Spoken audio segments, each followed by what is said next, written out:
match. Cocount versus L.A.M.A. Does Man. Llama? I like Llama's his little icon there. It's Luffy, kinda right? Cool. It's got his yeah. Yeah, my favorite anime, One Piece. Yeah, we were just talking about that. And it's got like his name in there too. It's really cool. Yeah, but I really, really hope that after this, if he watches this VOD, I hope Cocount just changes his name to Coconut, because I keep having to catch myself and make sure I don't say Coconut. It looks so much like it. It literally looks like Coconut when you just read it off, in 1 second.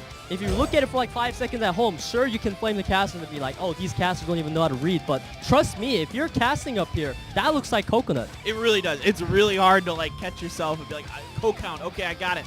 Like literally before the cast, I was sitting in my chair going, Cocount, Cocount, Cocount. Yeah, we were practicing Cocount. The staff even alerted us. Hey, his name is Cocount. Yeah. All right, Hathor, Vanessa, Ager, Baird, Fran here for Llama. Llama looking okay. I was just about to say, let's do some Molong, man. Yeah, Molong coming in for Llama, as well as Diana to deal with this Ager pick that we were seeing a lot today. And Diana is probably Ager's most feared unit. Yeah, absolutely. I think a really smart pickup by Llama. The Diana's done well for him today. Oh, really? Josephine, interesting. That makes no sense. I don't know why, but Cocount really likes that Josephine always. Yeah. He takes it always, no matter what. I guess when I think about it, and I'm I'm not as well versed in this game as you, but what I think is he's looking for the provokes onto Fran potentially. That's like the big thing he wants. He wants to get that Fran down early, maybe. Well, whatever the case, he should know what he's doing with that Josephine. He's there for a reason, so we'll see how it turns out. Llama really thinking, oh my god, it's a dark Desert Queen. I even forgot her name because it caught me off guard so much. Oh my gosh, yeah, the Dark Desert Queen. So really interesting here. The dark picks from Llama. This is fascinating. Is it going to get banned out, though? Yes, it does. I didn't even know he had that. I don't think anybody did, because I think he was saving that one for a critical moment here. Yeah. And that's really interesting.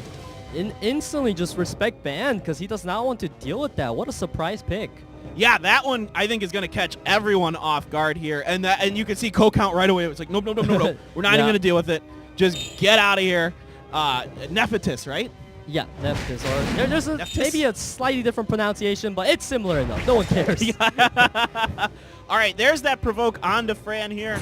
And now we're going to try to get the sleep coming through, trying to buy time before that immunity can get up.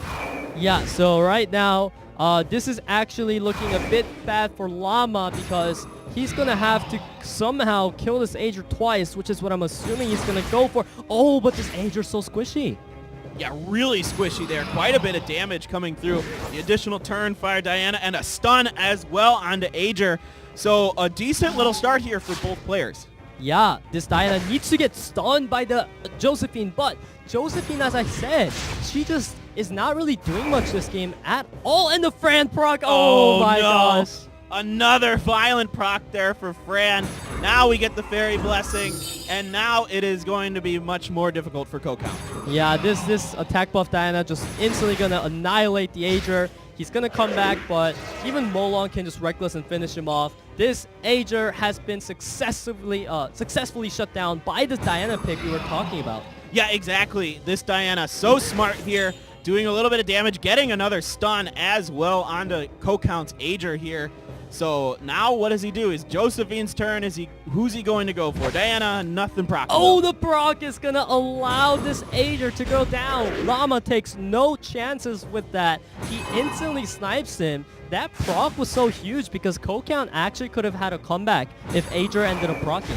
Yeah, exactly. He was looking for that. It did not come through for Cocount. So now it is on to Josephine. Again, she gets a lot of turns, but we haven't seen much from her like you kind of were expecting, Peter. Yeah, and she just not landing anything. She resisted the stun on the Diana, and now she once again missed the provoke on the Fran. Like, I don't understand these players. Why are they picking Josephine when the opponent's not picking stun? Like, it's like, hey, I pick a counter to stuns. Now I want you to pick stuns, please. Yeah, exactly. It's like anti-logical. Yeah, he just really favors that monster here. So, all right, now we get the Noble Agreement coming through, doing a little bit of damage. So we're trying to focus down the Hathor here. Are we going to get the Purify? Indeed, we will cleanse that attack debuff. Not that it's a big deal on Fran, But, ooh, okay, an armor break here from Vanessa, but now we've got Diana Pew Pew. Yeah, this Hathor is going to go down, and things are looking just completely over at this point, I would say, for Cocount. Yeah, absolutely more of what we expected here from Llama. Really, really powerful stuff from him. Looks like it's Mo Long's turn, and we get a bit of damage done, an armor break onto the Josephine, but it's looking quite bad for Coke. Yeah, this Josephine needs to somehow shake off the armor break if he wants to have even a sliver of chance. But the Fran gonna proc into healing herself, and because Fran pushed back the attack bar of Josephine, Diana moves and seals the deal. Diana takes it down. It is just Vanessa the stun to put salt in the wound here. This is very much Llama's game at this point. Yeah, look GG. at Llama just, enjoying his victory. He just literally, he didn't even pew with Diana, he just pewed. Just pew. We didn't need the extra pews. We just needed one there. Yeah, he was just using his first skill. Just like, whatever, I'm done with this game, Yes. And Cocount, his strategy that we've been talking about, this man never quits. He just stayed till the end. Yeah, I mean, I think it's just must be how Cocount always plays. I think he could be one of those players who just is like, well, I never give up no matter what. Even if it's, 99.99999% chance that I'm going to lose.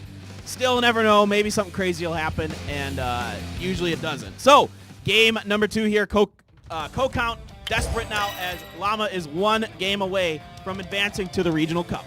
Yeah, so now, once again, we have the same situation as the last time that we talked about. Llama gets a victory in round 1, and now in round 2, where he just needs 1 more win, he has the ragdoll up. However, Cocount very smartly puts the respect ban on Llama's Mo Long, which was performing so well. Yeah, I think that's a really, really smart move by Cocount there. I was kind of thinking that maybe it's about time we ban this Mo Long because he's quite powerful. Hathor going to be first picked here. Quickly going over to Vanessa and Fran here for Cocount.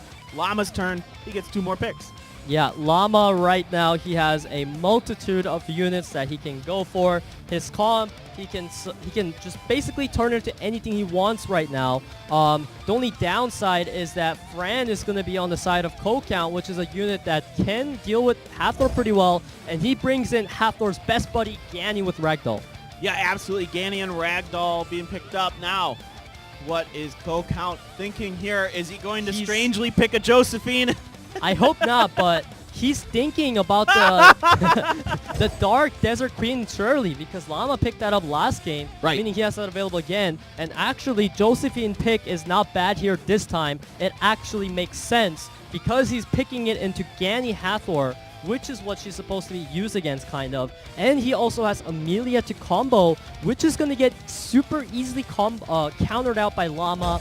Water Lightning Emperor, the biggest counter to this Josephine and Amelia in the game, as well as Diana. So I think Cocount just needs to put the Entrance in there and pray for RNG. All right, we'll see if that's what he is indeed going to go for here. Cocount is going for that Antares. And now we get to ban. What are you thinking here? I mean, No, there's just one ban that Cocount can do. Literally, Cocount must ban this unit. That's his only chance of winning. So if he doesn't ban it, he already lost. So he needs to ban this Water Lightning Emperor. There are too many freaking buffs on his side of the field. He took my advice, bans the Water Lightning Emperor. However, Onter is also getting banned out by Llama. Llama showing why he's so good at the game. Now this Diana has a free reign, and Llama might just win anyways. Yeah, absolutely. I mean, fully understanding that he can't risk it to RNG from Antares here. Llama very wisely banning that out. And now we go into potentially our last game of the day here. Amelia gets to go first. We do get the immunity from her, and we'll see exactly what comes through.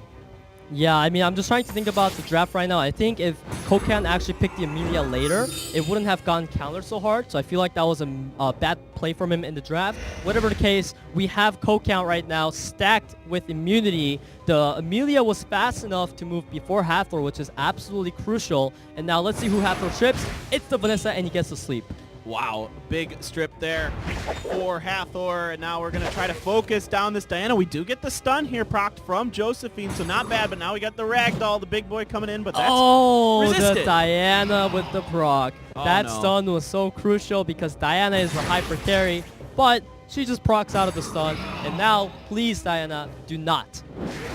Okay, no, it was actually the stun landing on Diana that prevented her from proccing. Because how in this game works is, if you trigger Josephine's passive there with the stun, your unit just absolutely cannot proc. It is forbidden.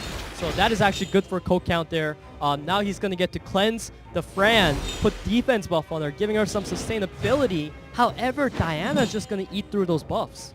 Yeah, it's just a lot to deal with here for Cocount. Diana, once again, just blasting through those buffs. Like you could even just ventilate the pony, go another pew Oh pew. my god, there it is. Here it comes. Pew pew, pew pew, coming your way. He tried to go for the attack bar reduction there. I do actually like that play coming out of him because it could have ended up really well for him. Diana thinking carefully about who to go for. He pew-pews to Josephine. He knows the Fran's going to die from one hit, but man, that Diana took a lot of damage there. Yeah, this Diana is taking a lot of damage. Down goes Fran here. Now we've got the immunity coming back here, and it is a 4v3 for Llama right now, looking really, really nice. The counter does come through, but it's not really that important there. Yeah, it stunned the Gani, but he really needs to stun the damage dealers right now. Actually, Llama is really turning this Josephine against Cocount, because if you notice what just happened, Josephine kept revenging and critting, which gave Llama's team attack bar and pushed this Diana forward, meaning she is going to pew-pew